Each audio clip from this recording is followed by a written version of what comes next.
নজর রাখবো পরবর্তী সংবাদে। ভোটের মুখে এবার টাকা বাজেয়াপ্ত করার বিষয়ে নয়া রেকর্ড করলো জাতীয় নির্বাচন কমিশন। প্রতিদিনে 100 কোটি টাকা বাজেয়াপ্ত হয়েছে বলে জাতীয় নির্বাচন কমিশনের পক্ষ থেকে খবর রয়েছে। যদিও এখনো পর্যন্ত বাজেয়াপ্ত হয়েছে 4,650 কোটি টাকা। সরাসরি এই বিষয়ে চলে যাবো, আমাদের প্রতিনিধির কাছে রয়েছে সুপ্রীতি মুখার্জি। সুপ্রীতি, এবার টাকা বাজেয়াপ্ত করার বিষয়ে নয়া রেকর্ড করেছে জাতীয় নির্বাচন কমিশন, কি আপডেট পাচ্ছ তুমি? বছরে যদি আমরা বলি তা হচ্ছে একেবারে রেকর্ড বা সর্বাধিক। এবারে যে কমিশনের তথ্য যেটা বলছে সেই জায়গায় আমরা ভারতবর্ষে স্বাধীনতা পেয়েছে জানি তার ৭৫টা বছর অতিক্রম হয়ে গেছে। এই ৭৫ বছরে এত পরিমাণে টাকা এর আগে কোনো নির্বাচন দেখেনি, কোনো ভোট কার্যত দেখেনি। কিন্তু এবারে 2024 লোকসভা নির্বাচন, এই নির্বাচনের প্রাক্কালে এত বিপুল পরিমাণে টাকা উদ্ধার, তাতে এক প্রকার চক্ষু চরকার হওয়ার উপক্রম। দেখো, লোকসভার আগে প্রতিদিন আমরা যদি বলি প্রত্যেকটা দিন 100 কোটি টাকা করে বাজেয়াপ্ত করা হচ্ছে।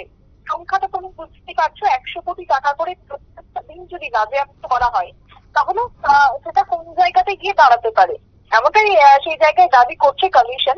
যদিও তোমাকে বলি যে 1 মার্চ থেকে প্রত্যেকটা দিনের যে হিসেবে এই মুহূর্তে উঠে এসেছে, তাতে 100 কোটি টাকা করে বেআইনি নগদ সেটা বাজেয়াপ্ত করেছে এক প্রকার কমিশন।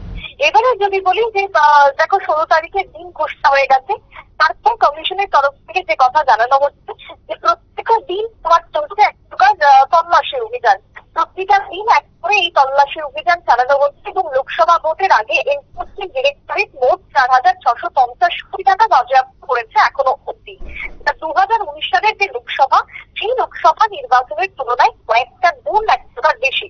এক বিবৃতিতে নির্বাচন কমিশন যেটা বলছে বা দাবি করছে, দেশের ৭৫ বছরের লোকসভা নির্বাচনের ইতিহাসে এই প্রথম সর্বাধিক নগদ অর্থ যেটা বাজেয়াপ্ত করেছে কমিশন। 2024 সালের লোকসভা নির্বাচনের আগে ভোটারদের প্রস্তুত করার জন্য এই অর্থের ব্যবহার করা হচ্ছিল সত্যি খবর।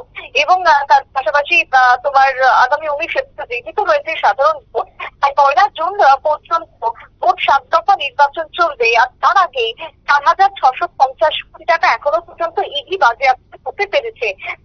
বিভিন্ন ক্ষেত্রে তোমার বিরোধীদের কাছ থেকে বিশাল অঙ্কের টাকা উদ্ধার করা হয়েছে। তবে ভোটারদের যাতে কোনো রকম ভাবে এই টাকা দিয়ে প্রভাবিত না করা হয় বা ভোটে যাতে কোনো অংশে এই টাকা ব্যবহার করা না হয়, তার জন্য উঠে পড়ে লেগেছিল কমিশন। এবং সেই অনুযায়ী কমিশনের একের পর এক তল্লাশি, একের পর এক জায়গায় অভিযানের পর বিপুল অঙ্কের টাকা উদ্ধার করা সম্ভব হয়েছে। আগামী দিনে আরো এই অভিযান জারি থাকবে। ভোট যতদিন না পর্যন্ত শেষ করা এক প্রকার পদক্ষেপ নিতে থাকবে কমিশন, যে কথা জানানো হয়েছে জাতীয় নির্বাচনী আধিকারিকের পক্ষ থেকে। ধন্যবাদ সুপ্রীতি। বিস্তারিত তুলে ধরলো আমাদের প্রতিনিধি সুপ্রীতি মুখার্জি। এবং সেই জায়গায় দাঁড়িয়ে হাতে গোনা আর মাত্র কয়েকটা দিন, তারপরেই লোকসভা নির্বাচন অনুষ্ঠিত হতে চলেছে এবং এই লোকসভা নির্বাচনের প্রাক মুহূর্তে এক প্রকার চাঞ্চল্যকর তথ্য দিল জাতীয় নির্বাচন কমিশন। নিয়ে নিচ্ছে ছোট একটি বিজ্ঞাপন বিরতি, সঙ্গে থাকুন।